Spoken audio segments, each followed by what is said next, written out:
Hey everyone, welcome to the Decorative Den, a look inside my craft room where I share all things crafting, planning, and cross stitch. My name is Charity and I am so happy to have you here with me today for Flosstube number 6. It's been about a month since my last Flosstube update and I haven't had a ton of stitchy time, but I do have an FFO and 2 other projects to share with you, along with some fun needle minders I made and a little bit of thrifty haul. So if you are interested in seeing that, then just keep watching.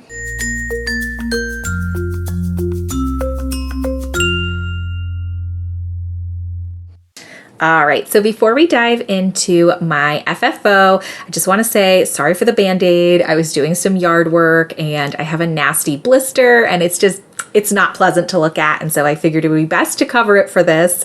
And then the other thing is I do have this piece of washi tape here. My camera has been going in and out of focus a lot lately, and it's trying to autofocus and it struggles a lot when I pull things on and off of the screen for floss tubes. So I'm hoping this little piece of tape will give it something to focus on, and hopefully it won't like go blurry and it'll look clear the whole time. I don't know. We'll see. And if this ends up being super annoying while I'm editing, or if it's super annoying for you as a viewer, let me know, because I'm just playing with ideas to try to keep my phone in focus while I'm filming. But anyway, let's jump into my stitching. I don't have a ton to share today because I did not have a lot of stitchy time this past month, but I do have one FFO to share, and this is the 4th of July round by Primrose Cottage. It is, or it was, the June freebie? Yes, the June freebie on their newsletter. So Primrose Cottage has a monthly newsletter and there is a freebie every single month. It comes out, I believe it's the first Thursday or first Friday of the month. And so I will link the newsletter below and definitely sign up. They are such good freebies. So this one is, like I said, the 4th of July round, and I'll put a picture on the screen here. As you can see, the design is much larger than what I stitched, but I just wanted a small little ornament to fit on a tiny shelf. I have a little shelf with a tiny hook in my kitchen, and I like to hang a seasonal ornament there. And so I felt like the center of this pattern was just too perfect and would make a really cute, like 4th of July, Memorial Day, kind of red, white, and blue ornament to have out in June and July. And so I stitched this on an 18 count fiddler's cloth just from Charles Craft, and then I pulled floss from my stash. It's charted in like variegated fancy floss, but I just used some DMC from stash, and then I finished it as a round ornament, as you can see, and just have some blue fabric on the back. And then the trim for this is a combination of 2 like jute cord or jute twine pieces that I got from Michael's. So I have this like red and white one and blue and white one. I've had these in my craft stash for a long time, and I just twirled them together to create the little cording for this ornament. And then this top hanging piece is actually hemp cord from the jewelry section at Michael's, but I love that it's super thin and not very noticeable, and it really lets the design shine. I'm trying to think. The one thing I'm a little disappointed about with my finish is I wish I would have tucked the ends of my cording in up at the top. I feel like it would be a little more natural up there, because I think it is a little obvious where I tucked the cording in. But other than that, I am super pleased with how this stitch came out, and I did finish it, like fully FFO'd it in the middle of June, a couple days after my last floss tube, and so I was able to enjoy it for most of June and the 4th of July and everything like that. So very happy with that finish, and that is my only FFO and my only finish. I, like I said, did not have a ton of stitching time, so I only have 2 other projects to show you. I've really only worked on 3 things this past month, but you'll see one of them I put a lot of stitches in. Not this one though. This one is one I started actually last night. And so this is just one night's worth of stitching here. and it is still in my hoop. Let me get it centered on screen here. So this is Chef, which is a freebie pattern from a French designer, and I'll put the name on the screen because I'm not sure I'll know how to pronounce that, and I honestly can't even really remember the full name, but I would totally link this pattern below. However, I went to look for their blog that I got this off of, and it seems like the blog is done. Like, they either, you know, chose to finish it, or, you know, stop paying for the domain or whatever, because now you kind of get just this error message. So I am really sorry to show something, a freebie that you can't get now. But it is a freebie I downloaded about a year ago. I'm going to put a picture of the full image up.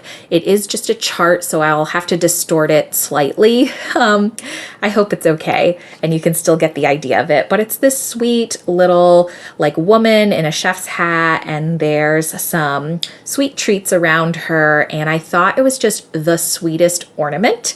And so I have 2 ornaments I'd like to stitch in July as my like Christmas in July, Jolly July stitching. And so this was one of them. And then basically last night I realized that like the second week of July was almost over, because I'm filming this on July 11th. It'll go out, I think, the 16th, but so I started this last night because I kind of had a panic of like, oh, we're already like 2 weeks through July and I haven't done any Jolly July stitching yet. So that's what motivated me to start this one. This is on a 16 count Aida. This is Woodland by Picture This Plus. It's a really nice mottled forest green. And I am just stitching this with DMC from Stash. I kind of just picked colors that I liked and I thought worked well with the fabric. But that should be a super quick stitch. Like I said, everything I just showed you was one night stitching, and so I imagine it'll be easy to finish this ornament up and get the one other ornament I hope to do finished in July. And then the other thing I stitched on, and really like where most of my stitching time went, was towards the Haunted Cuckoo Clock by Tiny Modernist. So I'll put a picture on the screen here so you can see what the full design looks like. This was the 2024 Halloween sale, and it started last July, so I am now at a year or a little over a year of this being available and a pattern I've been stitching, and I'm just ready to be done with it because I love it so much, and I really, really, really want to hang it up for Halloween, and so I have decided to make this my focus piece. So here's where I am. And I think the last time I spoke with you, I just had like these mushrooms and I think the witch done. And so anytime I had stitchy time at night, I put my time into this piece, and I got an entire half of the part 3 done. So part 1 was the face clock, or the clock face. Part 2 was the bottom of the house. Part 3 that I'm working on now is this top of the house. And then part 4 is just a small bottom piece. I think part 4 will go really fast. And so the fact that I'm this far along in part 3 makes me very hopeful. Like, I see the end. I'm almost there. So some things to note. Like I said, I decided this was kind of my like focusing on my finishing piece, and that was totally inspired by Stitching with Charlie. She has a Flosstube channel as well as an Instagram page, and I will link her YouTube channel below. But she's a new to me channel, and in one of her recent videos, she started a kind of stitch along called Just Finish It June and July, with the goal being like pick some pieces that are either super close to being finished or a piece that you really want finished and just work on it and just finish it in June and July. And so that really spoke to me when I saw her video, and I decided to make this my Just Finish It piece for June and July. Like I said, it's July 11th right now, so I still have a good amount of July left, and with my only other main goals being those 2 ornaments I talked about for Jolly July, I do think I'll be able to finish this. If not by the end of the July, definitely by my next Flosstube video. And so I am super excited about that, and I just really love how it's coming along. This is on 16 count spiderweb Aida from Fabric Flare. The called for this is this spiderweb design on a linen, but I am an Aida stitcher, so I have the Aida version, and I am using all of the called for DMC colors, and they just are so great. They scream classic Halloween. One thing to note is when I started this, I didn't know you were generally encouraged to do back stitching with one thread versus two, since I started this last year, like pretty early on in my rediscovery of cross stitch. And so I did all the back stitching on the numbers here, the bricks down here, and this spider web with 2 strands of floss. And I got up to the top here and decided that I decided to take artistic license, and I'll do 2 strands for some things and 1 strand for others. So obviously these numbers I already stitched, these bricks, I'm leaving all of that because I think it looks good as is. And actually I used 2 strands of floss for the legs on this spider just to make it look thick and really pop out. But then I decided to do the spider web and like this vine here and the little jack-o'-lantern face all with 1 strand of floss. And I love how delicate and dainty it looks. And so the one thing I am going to pull out is this spider web down here. I'm going to pull out this one, do 1 strand of floss down here so my spider webs look the same. And then I think for any other back stitching in the piece, I'm kind of just going to decide based on what the object is, how thick or thin I want the back stitching to look. And to be honest, I'm not even sure what her recommendation is. I'd have to look at the chart, but I'm happy with how it's coming out, and just wanted to note that that was kind of like a fun discovery, and I think just shows how I've grown as a stitcher over the past year, since I've been stitching now for about 1.5 years, and at the end of this month will be actually 1 year of filming Flosstube videos, so that's pretty exciting.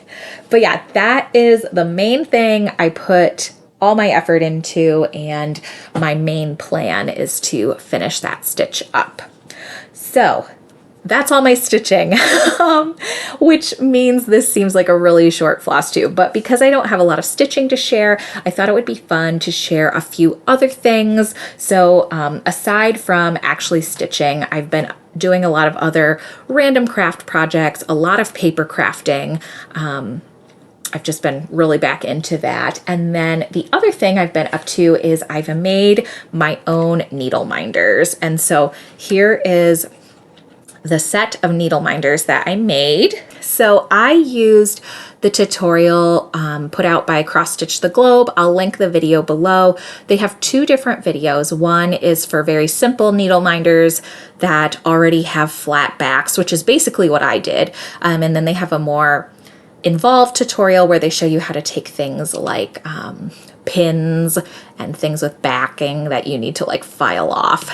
But anyway, so these are the ones I made, and I have these cute little Snoopy ones, Snoopy and Woodstock, and I made all of those out of earrings. So my sister got me these awesome earrings, Snoopy earrings, for like every holiday because I love peanuts.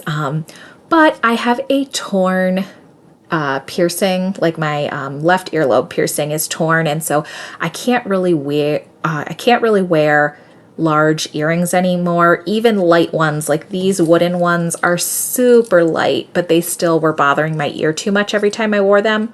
So I decided to repurpose them and turn them into cute little needle minders. I got my magnet on the back.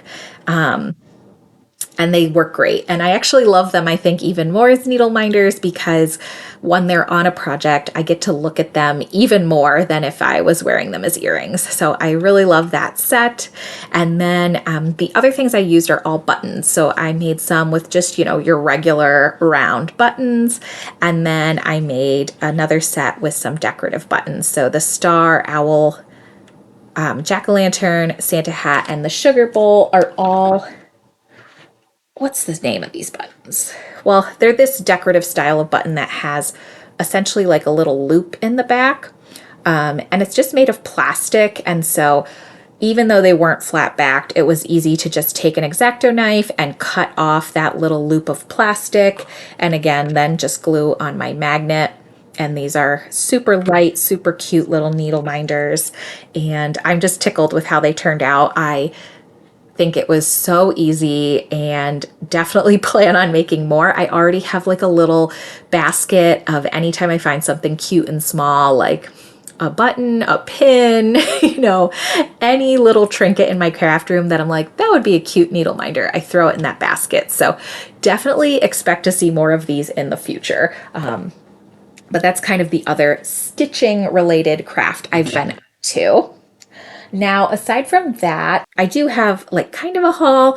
Essentially, it's some secondhand thrifted patterns I found. So I love vintage and secondhand cross stitch patterns. And I was at a local charity thrift store a couple weeks ago, and they had so many amazing cross stitch patterns, and each pattern was only $1. And so I was very good. I could have bought that whole box easily, but knowing that I have a ton of patterns already in my collection, I just picked 5 that I really liked, and they were all $1. So just wanted to share them with you because I think it's always fun when you find awesome treasures at the thrift store. So the first one is this Cross-Eyed Cricket collection. This is number 172, Halloween Eve. And this one is so cute. It's like a little wreath made out of these trick-or-treaters and the like cemetery gate with the moon and a crow.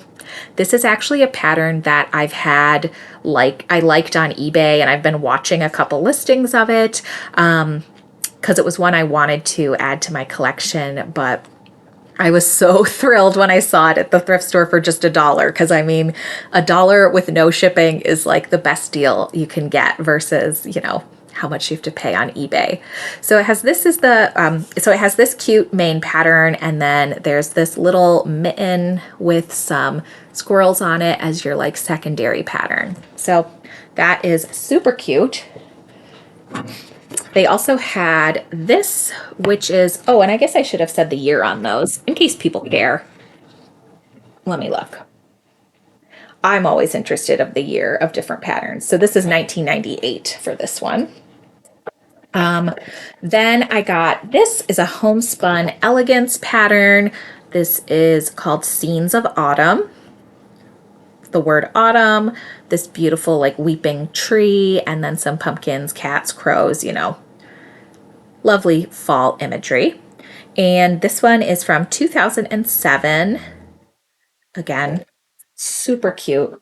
I mostly got Halloween and fall patterns because that's just my bread and butter. That's what I love stitching. The next one is this one, Watercolor Jack-o'-lanterns. And this is by, I think it's Sekas or Sekas and Co. And this is actually like a printed photograph on here. So this makes me think this was like a very small production. So from Ohio, and it's just these sweet little jack-o'-lantern faces stitched in some kind of variegated floss. Anyway, I thought their faces were super cute, and so for $1, it was worth grabbing. This one is probably my favorite pattern. This is The Gathering Place, and the pattern is called Night Creatures, and it is this fabulous spooky tree, just like twisted branches, these giant leaves, and clearly there are these little dark creatures, I think they're bats, with their glowing eyes hiding in the tree, the black cat, the big moon. Again, this is another pattern where it's just like a photograph glued to the outside of the pattern, and this one is from Stevens City, Virginia. I'm in Virginia, not Stevens City, but this is very cool that this was like a local shop or designer that put this pattern out, and I love it. I've never seen it before, and it is probably one of my favorite Halloween patterns I've ever seen. I cannot wait to stitch this. And then the year on this one is, does it say? 2007 for this one. And then the last one I got is the only one that's not like Halloween or fall themed, and it is by Wichelt Imports, 2002. It's called Northwoods, and it is designed to be, you could do an Afghan, a pillow, or a bell pull, but essentially you get, let me think, you get 1, 2, 3, 4, 5, 6, 7, is it 8? 8 different patterns. So you get the single tree, a bear, a moose, a duck, a goose, a wolf, and a deer. Yeah, 7 different patterns, all in this style with like the winter trees and then the animal in front. And for $1, I was like, oh my goodness, 7 different patterns. That's amazing. So I definitely won't do like an Afghan or anything like that, but I could see myself making a few different pillows or combining 2 or 3 of the animals into one piece. So that was very exciting. And that's all I got from that thrift store. I have picked up a few other vintage patterns off of Whatnot, but I figured for today I would just show you those ones I found locally because I think it's always fun when you can go into your local thrift store and find some crafting treasures. Okay, and then the last thing I wanted to share is I did get my copy of the Just Cross Stitch Halloween issue for 2025. Came in the mail a couple weeks ago now, but I think this is such a good issue. Like, I am not disappointed. There are so many good projects in this year's Halloween issue, and I was just going to point out a few that I really like and I'm excited to stitch. And I'm going to try while editing to blur out the patterns. So we'll see. But the first one I really liked is this Little Mushroom Ghost by The Little Stitcher. I love the autumnal colors. This is one that I would definitely stitch and turn into an ornament. Yeah, it's only like 2 3/4 by 2 3/8. Super cute. So I definitely want to stitch that one sometime soon. I also really loved Let the Ghosts Out. How amazing is this? Let's see. This is by the Stitch Crypt, and it is on 28 count, 7 3/8 by 6 1/8. So that's a pretty good size piece, not huge. But I love that it would be an oval finish. The colors on this are just wonderful, and anything jack-o'-lantern is totally up my alley. So that's another one I really liked. Okay, these are actually two, I'd say more autumnal than Halloween patterns. This one is Hollow's Eve Sampler by Tracy Richards of Wrought Iron Stitching. And it is just this sweet little Quaker sampler that says October 31st, has great fall colors, pumpkins, cats, birds, a witch hat, and even an acorn. So this is one that if you're not necessarily like into Halloween, that's just a generally good fall stitch. And then on the other side is this one by Wickham Cottage, and this is called Tiny Pumpkins. And this is another one that definitely does not scream Halloween to me, but I think would be so cute up around Halloween and fall time. I really loved the little patchwork pattern with the pumpkins. And then do I have one more I marked? Yes. Okay. And then the last one I marked is this Halloween Stitching Sampler, and this is by Nikki Creations. And I thought this was too cute with the giant pair of scissors, spiders, pumpkins, a witch. Like, it's good stuff. So I thought that would be really fun to stitch and have in my craft room during Halloween. Now, when am I going to stitch any of these? I don't know, but I thought it would be fun to at least flip through and show you some of the ones that are on my to be stitched list. I'm sure as time goes on, I will add more. Like, I love this witch. I think Barbie Lowe did this one. Even this like frog sitting on a pumpkin. This is not my typical style with all the back stitching, but it's still so stinking cute. But yeah, so I was very excited to get that issue, and I am excited to start some smaller Halloween projects after I get my very big cuckoo clock Sal out of the way. So that's pretty much it for today's video. Like I said, not a lot of stitching, but there was some fun stuff to show you, and I really hope you enjoyed just talking all things cross stitch with me. And I should be back in 2 weeks with a planner video, but then I'll be back again in a month in August with another Flosstube update. So until then, I hope you are well, and I'll catch you in the next one. Bye.